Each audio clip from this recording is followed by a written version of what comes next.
Que a graça e a paz do Senhor estejam com todos, sejam muito bem-vindos. Estarei narrando uma mensagem de Hayden Wilson Tozer, com o tema É Tempo de Buscar ao Senhor. Que Deus abençoe a todos, ouçamos a narração da mensagem.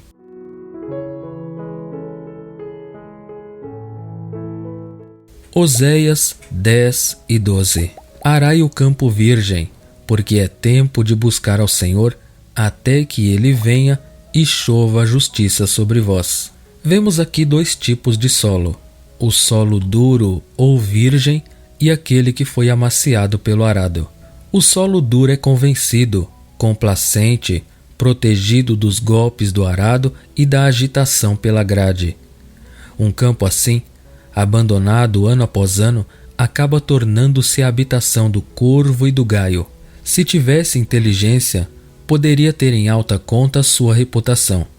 Possui estabilidade, a natureza o adotou, pode ser tomado como certo que continuará sempre o mesmo, enquanto os campos que o rodeiam mudam de marrom para verde e de verde para marrom de novo.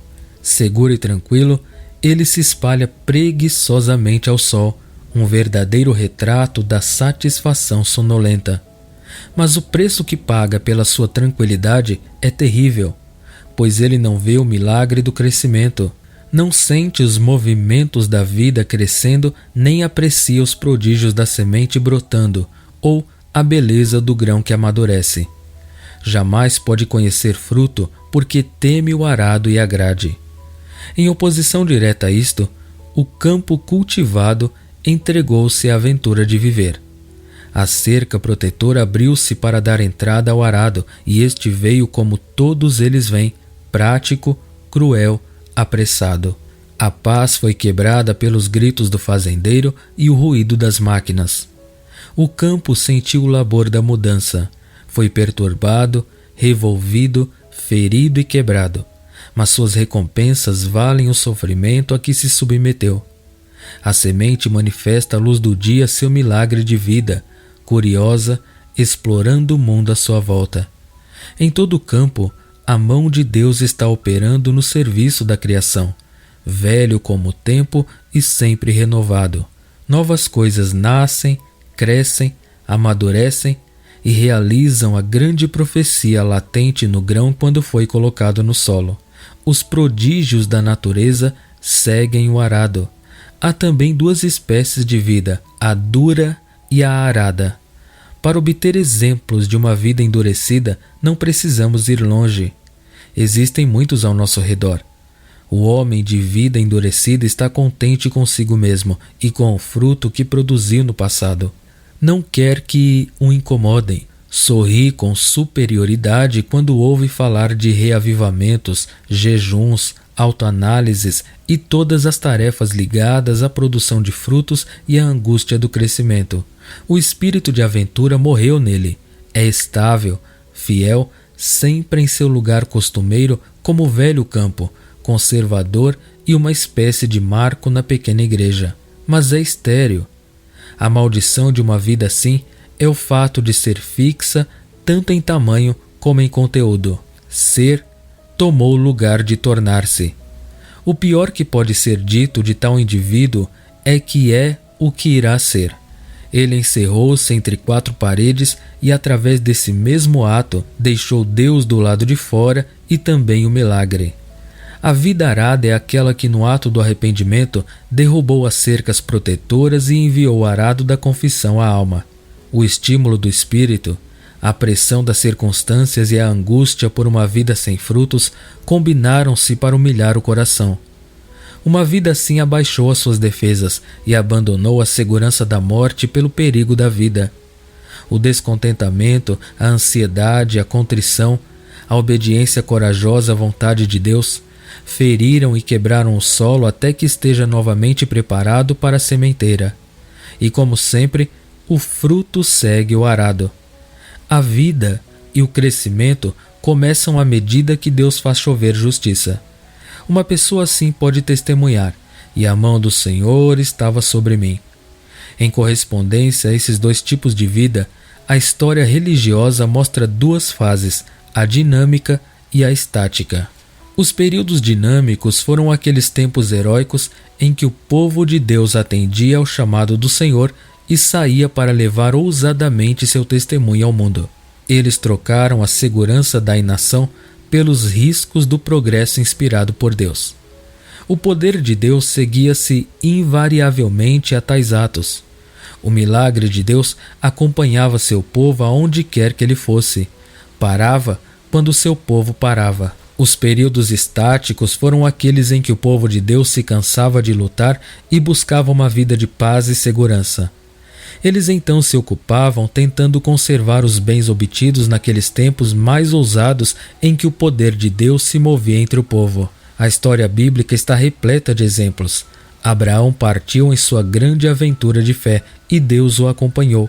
Revelações, teofanias, a dádiva da Palestina, alianças e promessas de ricas bênçãos foram o resultado. Israel seguiu então para o Egito e os prodígios cessaram durante 400 anos. No final desse período, Moisés ouviu o chamado de Deus e adiantou-se para enfrentar o opressor. Uma torrente de poder acompanhou esse desafio e Israel logo se pôs em marcha. Enquanto ousou marchar, Deus enviou seus milagres a fim de abrir-lhe o caminho. Toda vez que a nação parava como um campo endurecido, ele retirava sua bênção e aguardava que se levantasse de novo e pedisse pelo seu poder. Este é um esboço rápido, mas justo da história de Israel e da Igreja. Enquanto saíam e pregavam em toda parte, o Senhor operava junto a eles, confirmando a palavra por meio de sinais. Mas quando se retiravam para monastérios ou brincavam de edificar lindas catedrais, o auxílio de Deus era assustado até que um Lutero ou um Wesley se levantasse para desafiar novamente o inferno. Deus derramava então invariavelmente o seu poder como fizera antes. Em toda denominação, sociedade missionária, igreja local ou cristão individual, vemos esta lei em operação. Deus opera quando seus filhos vivem ousadamente. Ele se interrompe quando não há mais necessidade de sua ajuda. No momento em que buscamos proteção fora de Deus, nós a encontramos em prejuízo próprio. No momento em que construímos uma parede de segurança feita de doações, leis secundárias, prestígio, múltiplos agentes para a delegação de nossos deveres, a paralisia se introduz imediatamente, uma paralisia que só pode terminar em morte. O poder de Deus só vem atendendo ao apelo do arado. Ele só é liberado na igreja quando ela estiver fazendo algo que necessite do mesmo. Com a palavra fazendo, não quero indicar simples atividade. Já existe excesso de movimento nela, mas em todas essas atividades, ela cuida para manter intocado o campo endurecido. Ela toma precauções para confirmar sua movimentação dentro dos limites da completa segurança. Essa é a razão pela qual é estéril, não dá fruto. Olhe à sua volta e veja os milagres de poder que estão tendo lugar. Veja onde eles se realizam.